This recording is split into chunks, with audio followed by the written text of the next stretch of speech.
Good morning, all, and welcome to another Trading View update. It's been some time since we've looked at the more macro market structure for Bitcoin. So this morning I thought we'd take a look at this in a little bit more detail.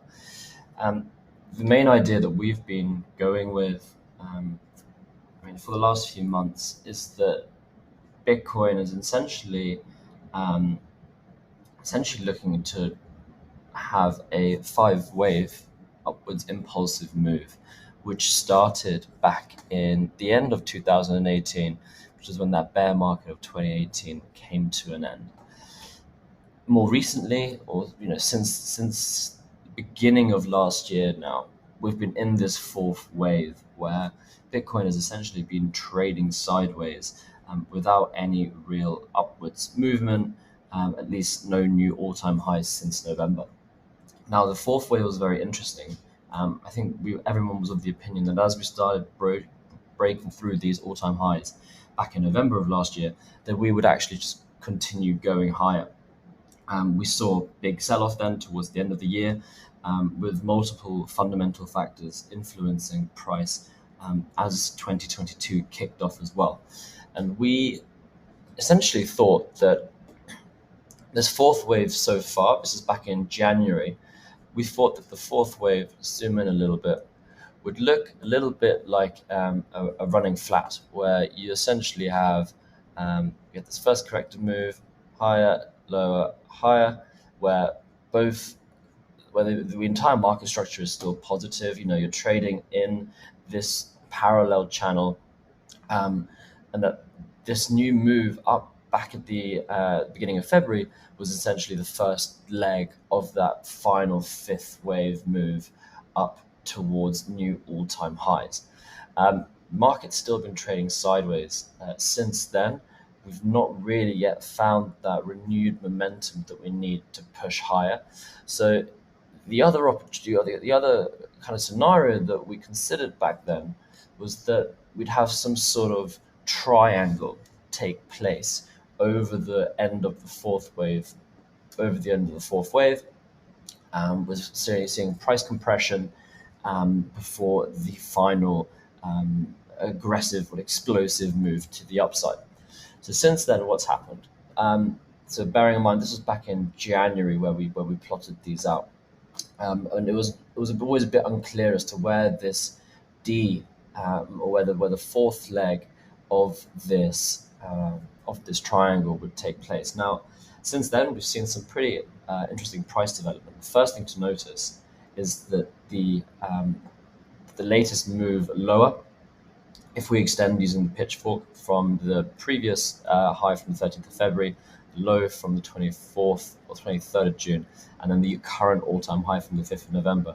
And what we can see nicely is that these pitchforks have actually projected a very strong resistance level at that 100% level. So putting that top of the triangle in there is a good first step. You recall that at this price point, it was actually also where the 200-day moving average crossed, kind of came across and acted as resistance. So this is what we've been seeing.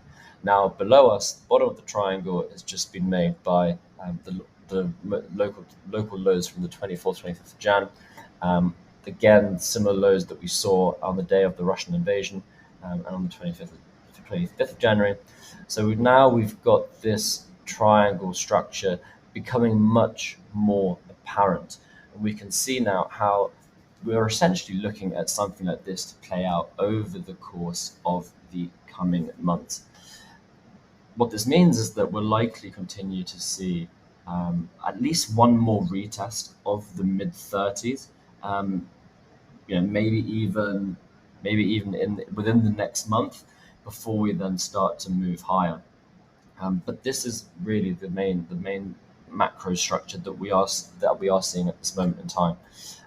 Again, we'd like to repeat that we're not in a bear market. At the end of the day, we are still making higher highs, higher lows, and nothing is changing there. The invalidation really for this entire structure only happens You could argue once price has actually dropped below $33,000. So the main kind of, the first kind of invalidation of this play would come in at this level. Although, if we're being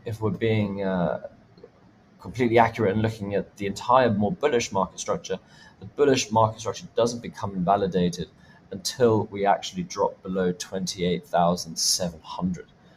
If we get those price labels in as well, just to make it a bit clearer.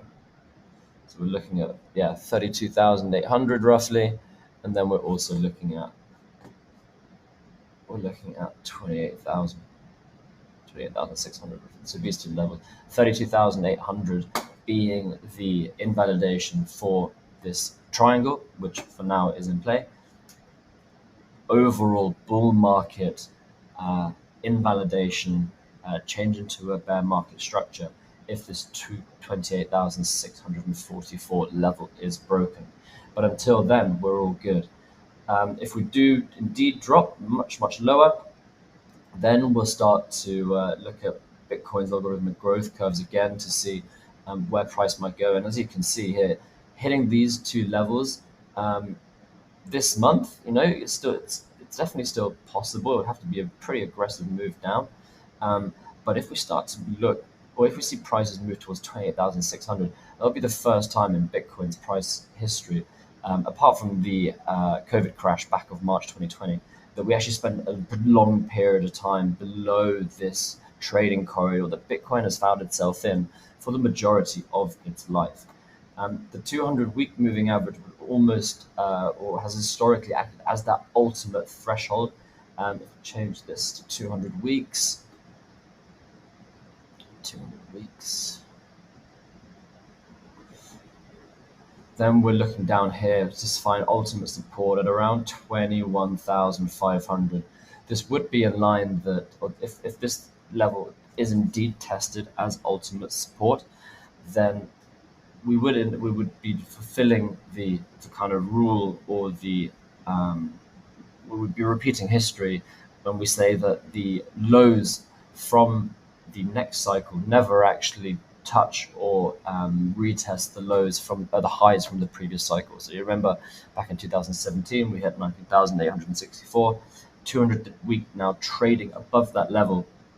So if we do break towards this level, it would be honestly a prime buying opportunity in our eyes, before we would expect to see another extreme move higher. The entire crypto market really does depend on how Bitcoin performs over the next few months. For us, this is the play that we see. Could well see this, the lower end of this triangle could be coming in, acting as support all the way through to the middle of June. So keep this in mind. We'll start to turn short term more aggressively bullish and look to see how price action develops once we then actually break through this downward trending resistance line. If we have some sort of price action where let's get a pen, brush. If we start to see something like this play out, comes through, breaks through, tests, and then moves higher, then we're going to have some very interesting times ahead of us. That's really it from us this morning. Have a good trading day, and we'll be back tomorrow with another video.